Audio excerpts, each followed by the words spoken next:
کہ وہ آئیں اور آپ تمام سے خطاب کریں۔ الحمدللہ رب العالمین والصلاة والسلام علی رسولہ الکریم وعلی آلہ واصحابہ اجمعین۔ قال اللہ تعالیٰ فی القرآن المجید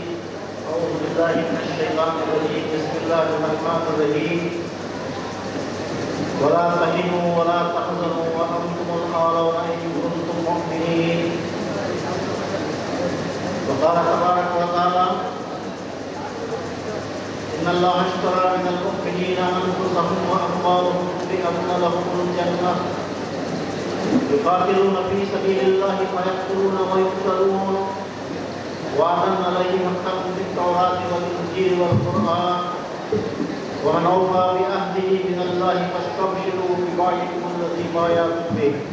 ذلك هو الفوز العظيم۔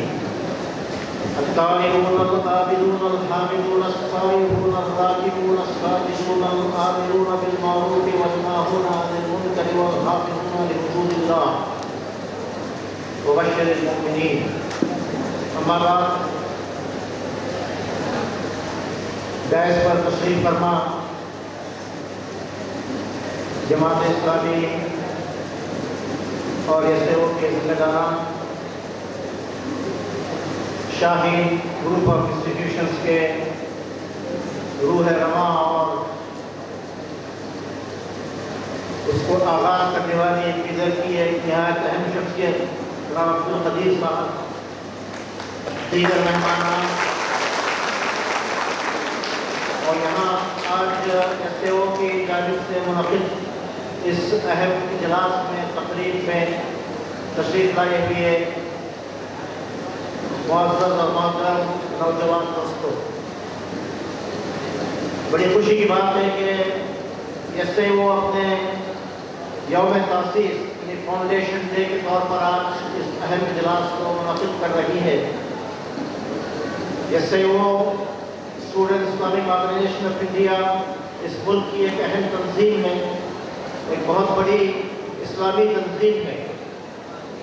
یہ آپ سب کے لیے آپ کے خوابوں کی، آپ کے خواہشات کی اور آپ کے اسلامی تشخص کو، آپ کی اسلامک آئیڈینٹی کو ڈیولپ کرنے، فروغ دینے کا ایک اہم پلیٹ فارم ہے، اور خوشی کی بات ہے کہ اس کی جانب سے آج یہ اجلاس یہاں منعقد ہو رہا ہے۔ 1982 میں اس تنظیم کا آغاز ہوا اور ایک طویل سفر کرتے ہوئے الحمدللہ یہ تنظیم اس ملک کے ہر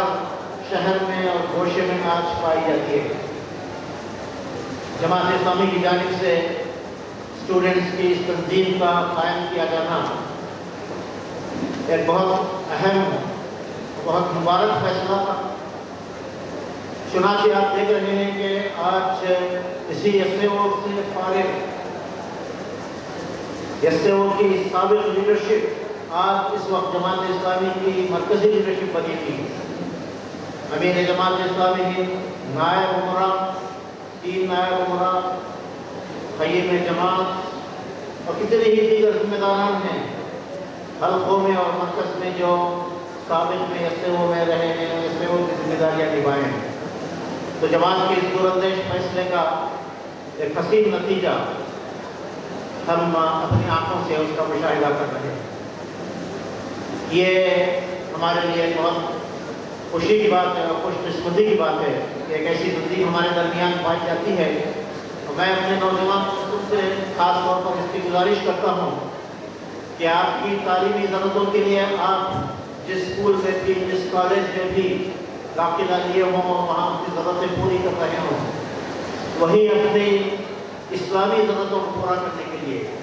آپ کی اسلامی پرسنالٹی کو بنانے کے لیے، قرآن و سنت سے واقف ہونے کے لیے، اسلام کے تقاضوں کو سمجھنے کے لیے اور اپنے کردار کی تعمیر کے لیے ایس اے او کا آپ ضرور حصہ بنیں، ان کے پروگراموں سے آپ استفادہ کریں اور ایک مسلم نوجوان کی حیثیت سے اپنے آپ کو ابھارنے میں انشاءاللہ اس سے آپ کو بہترین تعاون ملے۔ دوستوں، میں نے آپ کے سامنے 2 آیتیں 2 مقامات سے، ایک سورہ آل عمران سے اور پھر اس کے بعد 2 آیتیں سورہ توبہ کی پیش کی ہیں اسی کا ترجمہ اور ایک مختصر تفصیل آپ کے سامنے بیان کرنا چاہوں گا۔ قرآن کا یہ اعلان ہے، قرآن نے اس دعوے کو پیش کیا ہے، اور ظاہر بات ہے کہ قرآن سے زیادہ سچی کتاب اور کون سی ہو سکتی ہے۔ قرآن نے جو کچھ کہا وہ حق ہے اور حقیقت ہے، اور اس کے سوا کوئی دوسری بات نہیں ہو سکتی۔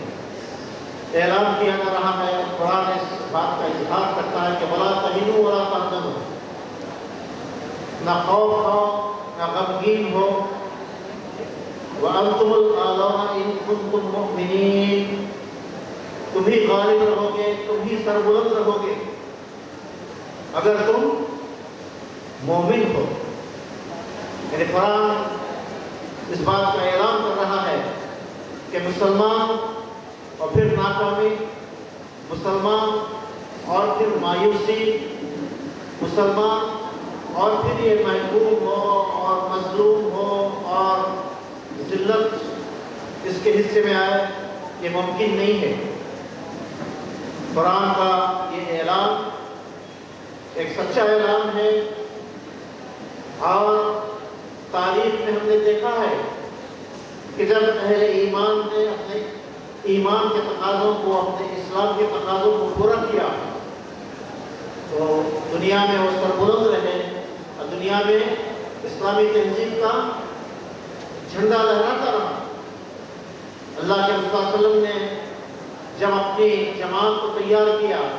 صحابہ کی جماعت کو،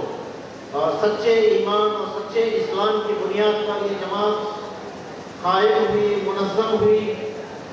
اور اپنی انفرادی اور اجتماعی زندگی کو قرآن کے اصولوں کے مطابق اس نے ڈھالا، تو آپ دیکھتے ہیں کہ دنیا میں وہ عظیم انقلاب برپا ہوا جس کی کوئی مثال، جس کا کوئی ایگزامپل آپ نہیں دیکھ سکتے ساری دنیا میں۔ 22 سال کی مختصر جدوجہد کے نتیجے میں، اس بے مثال انقلابی جدوجہد کے نتیجے میں آپ دیکھتے ہیں کہ اسلام سارے عربستان میں غالب ہوا،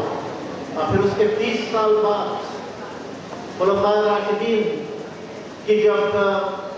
وہ امیر المومنین رہے اور اسلامی مملکت کے سربراہ رہے، تو آپ دیکھتے ہیں کہ اسلام دنیا کے ایک بڑے حصے پر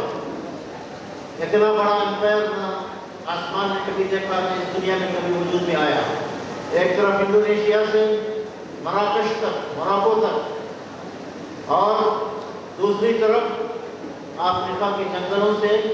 سینٹرل یورپ تک، یورپ کے خلق تک اسلام پھیلا اور پہنچا، اور ایک عظیم انقلاب، ایک عظیم تہذیب جو آج بھی اپنے ثمرات، اپنے پھل دے رہی ہے، دنیا میں وجود پائی، اور مسلمان تہذیب غالب رہی۔ آج کی جو مغربی تہذیب ہے، آپ کو معلوم ہونا چاہیے کہ یہ مسلمان ہی تھے، مسلمان سائنسدان ہی تھے۔ اسپین کی کارڈوبا یونیورسٹی اور گریناڈا اور ٹولیڈو یونیورسٹیز میں وہ ہمارے علماء تھے، ہمارے سابقین تھے، مسلمان ائمہ تھے اور فلاسفر تھے اور سائنسدان تھے، جن کے ذریعے سے علم کی روشنی پھیلی، علم کے اور ریسرچ کے اور ڈیولپمنٹ کے اور سائنس اور تحقیق کے علوم کو مسلمانوں نے جلا بخشا۔ یہ الگ بات ہے کہ زمانہ بیتتا گیا اور مسلمان اپنی ذمہ داریوں سے غافل اور اپنے آبا کی سجائی ہوئی مسند پر بیٹھ کر آرام سے لیٹے رہے، اور دیگر اقوام آگے بڑھے، اور آج ہم دیکھ رہے ہیں کہ مسلمان پیچھے ہیں اور مغرب آگے ہے، اور مسلمان منتشر ہیں، اور اپنے حالات پر ہم افسوس کے ساتھ کفے افسوس اور اتحاد بنتے رہے ہیں۔ تو وہ آبا ہی تمہارے ہی، مگر تم کیا ہو؟ ہاتھ پر ہاتھ دھرے منتظر فردا ہو۔ وہ آبا ہمارے تھے، انہوں نے کوششیں کی، ان کا ایمان مضبوط تھا، اور انہوں نے وہ کارنامے انجام دیے، اور دنیا نے اس کو ریکگنائز کیا، اور ایسے شاندار مثالیں وہ چھوڑ گئے کہ اس کا ثانی آپ کو نہیں نظر آتا۔ مگر آج چونکہ ہم اس نقش قدم پر نہیں چل رہے ہیں، اپنے ایمان کے اندر وہ مضبوطی اور وہ حرارت اور وہ ڈائنامزم ہمارے پاس نہیں ہے. چنانچہ آپ دیکھتے ہیں کہ ہمارے حالات وہ ہیں جو آج کل ہم سن رہے ہیں، دیکھ رہے ہیں، اور جو ہماری اپنی آپ بیتی ہے. قرآن کا وعدہ آج بھی پورا ہو سکتا ہے. قرآن میں جو بات کہی ہے وہ آج بھی درست ہو سکتی ہے اگر ہم صحیح معنوں میں مومن بنے اور اپنے ایمان کے تقاضوں کو پورا کرنے کے لیے تیار ہوں. ایمان کیا ہے؟ ایمان کے تقاضے کیا ہیں؟ وہ صفات کیا ہیں جو اہل ایمان میں، مومنوں میں، نوجوانوں میں ہونا چاہیے؟ اس کو میں نے آپ کے سامنے سورہ توبہ کی 2 آیاتوں میں پیش کیا ہے. کہا جا رہا ہے کہ ان اللہ اشتری من المؤمنین انفسهم واموالهم بان لهم الجنہ. حقیقت میں تو حقیقت یہ ہے اور یہ واقعہ ہے کہ اللہ تعالیٰ نے اہل ایمان کے جان اور مال کو خرید لیا ہے جنت کے عوض. ایمان کا یہاں تعارف کرایا جا رہا ہے ایک معاہدے کے طور پر، ایک کانٹریکٹ کے طور پر، ایک ڈیل کے طور پر. بتایا جا رہا ہے کہ اللہ تعالیٰ نے مومنوں سے ان کے جان اور ان کے مال خرید لیے ہیں. مطلب یہ ہے کہ ایمان دراصل اپنے آپ کو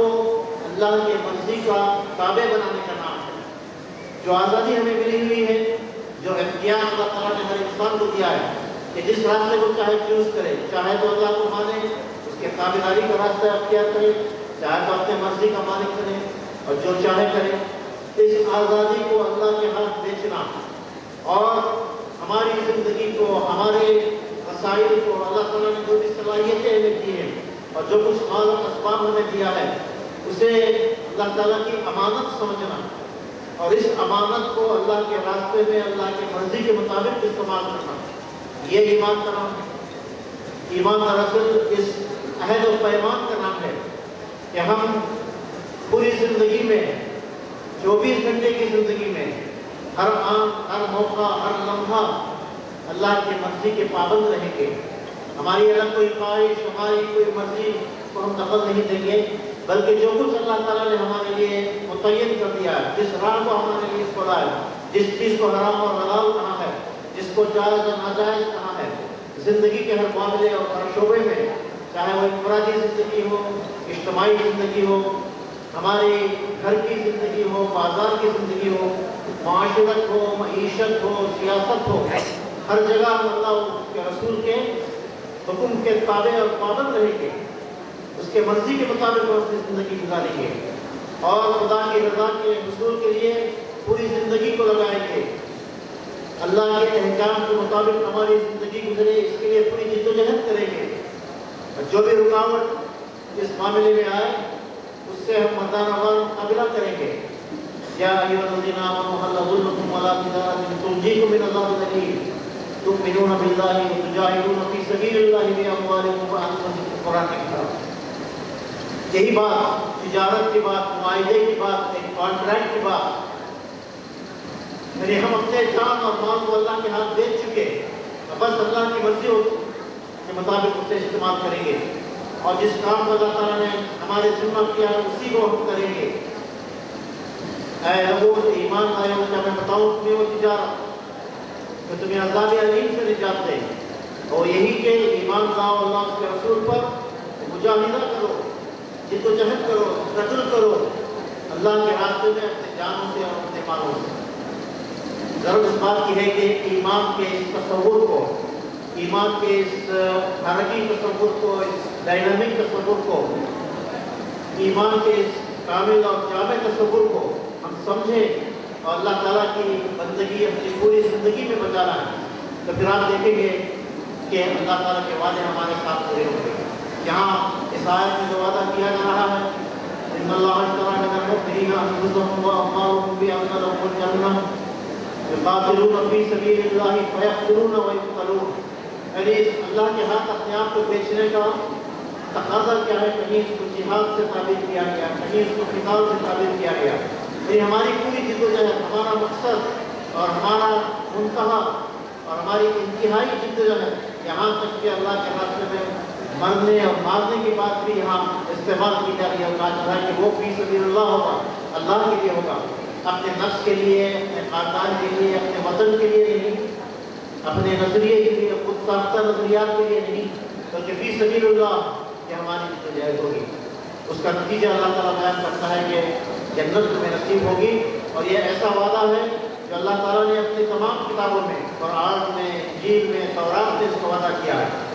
اور کون اپنے وعدے کا اللہ سے زیادہ کون اپنے وعدے کو پورا کرنے والا ہے؟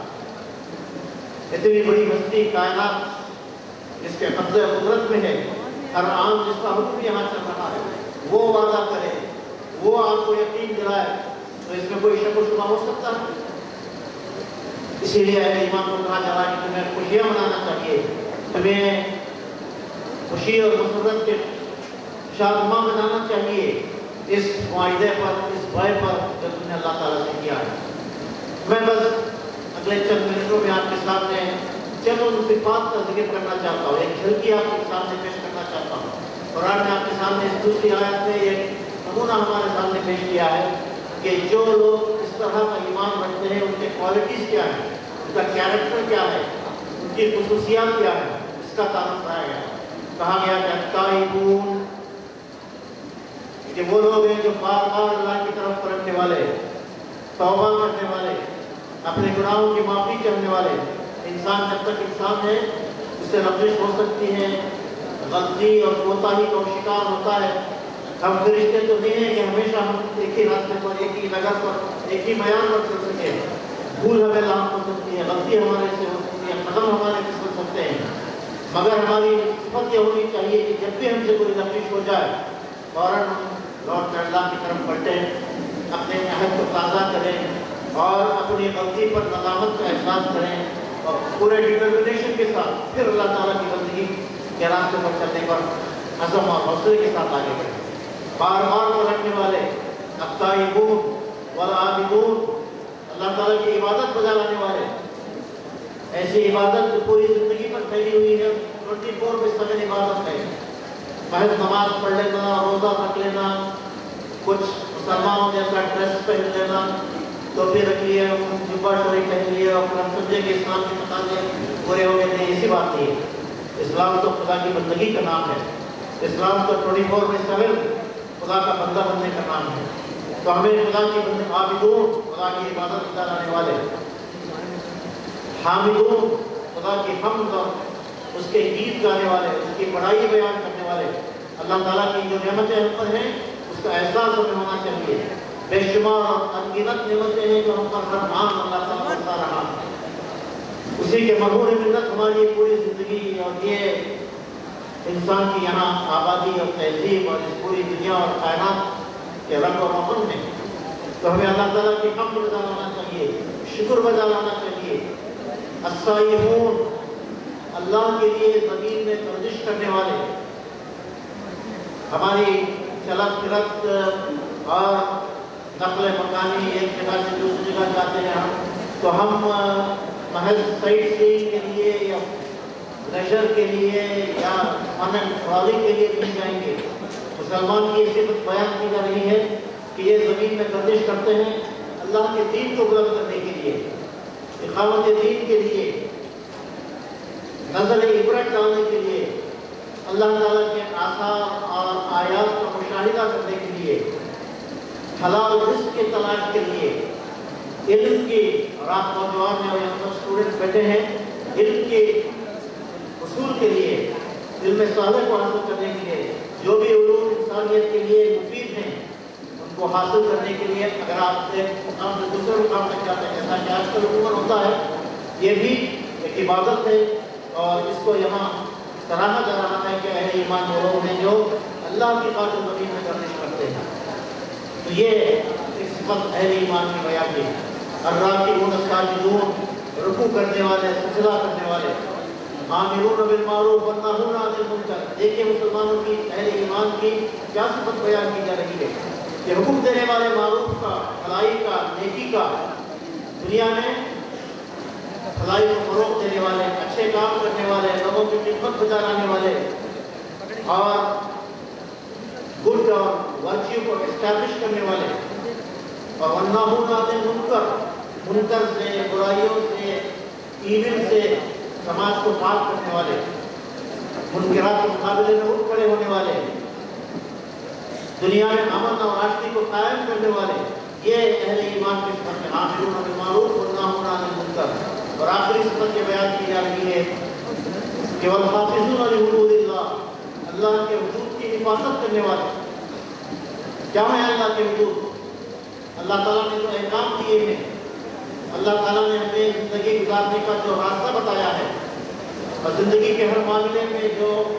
احکام الہی ہے، شریعت کا قانون ہے، اس کی حفاظت کرنے والے۔ اور آپ جانتے ہیں کہ آج اس ملک میں بھی ہمیں، اگرچہ کہ اس ملک میں ہم حکمران رہے اور اس دور میں تو اسلامی شریعت یہاں کی، انگریز یہاں حکومت کیے، اس وقت بھی پرسن اللہ ہمارا محفوظ تھا،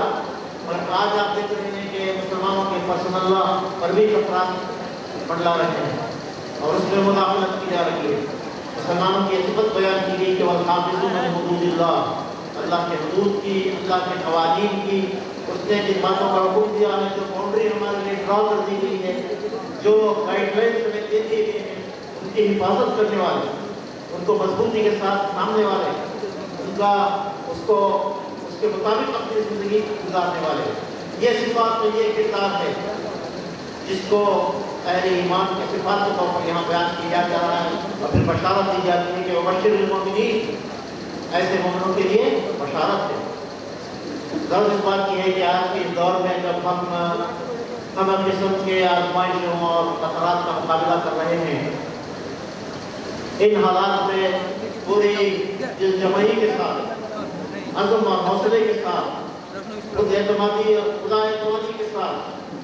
صبر اور استقامت کے ساتھ، حکمت اور تدبر کے ساتھ، ایمان اور رجوع اللہ کے ساتھ اگر ہم اپنے ایمان کو مضبوط کریں گے اور ان صفات کو اپنے اندر پروان چڑھائیں گے، دنیا کی ہر چیز غلط ہو سکتی ہے، سورج کا وجود غلط ہو سکتا ہے، مگر اللہ تعالیٰ کا وعدہ غلط نہیں ہو سکتا۔ ضرورت اس بات کی ہے کہ ہم آج کی اس محفل میں چاہتا ہوں کہ ہمارے نوجوان یہ سمجھیں کہ ہماری بدعمالیاں ہیں اور ہمارے کوتاہیاں ہیں، جس کے نتیجے میں یہ حالات پیدا ہوئے۔ ہم اپنے مقام کو پہچانیں، اپنے ذمہ داریوں کو محسوس کریں، اور جو کام اہل ایمان کو اس دنیا میں انجام دینا ہے، اس کے لیے اٹھ کھڑے ہوں، مجاہدہ کریں، اس کے لیے ان صفات کو اپنے اندر پیدا کریں، تو انشاءاللہ یہ جو مشکلات نظر آ رہی ہے نا، تو بس ایسے ہی کافر ہو جائے گا، اور پھر وہ دور ہمارا اقبال کا، ترقی کا، غلبے کا دوبارہ شرمندہ تعبیر ہو سکتا ہے۔ اللہ تعالیٰ نے اس کے مطابق بنائے اور اس کے لیے جو ضروری کام ہمیں کرتے ہیں، اس کے لائق ہمیں بنائے، خیال عشق میں اپنا مقام پیدا کر، اللہ تعالیٰ کی محبت، اللہ تعالیٰ کی وفاداری، اللہ پر ایمان ایسا ہو کہ آپ اپنا مقام پیدا کیجیے، نیا زمانہ، نئے صبح و شام پیدا کر، عشق الہی، ایمان اور اخلاق کا نمونہ آپ بنیں گے تو آپ کے دن اور رات نئے ہو سکتے ہیں، زمانہ آپ کے لیے بدل سکتا ہے۔ اللہ ہمارے اس کو ممکن بنائے، واقعی دعوانا الحمدللہ۔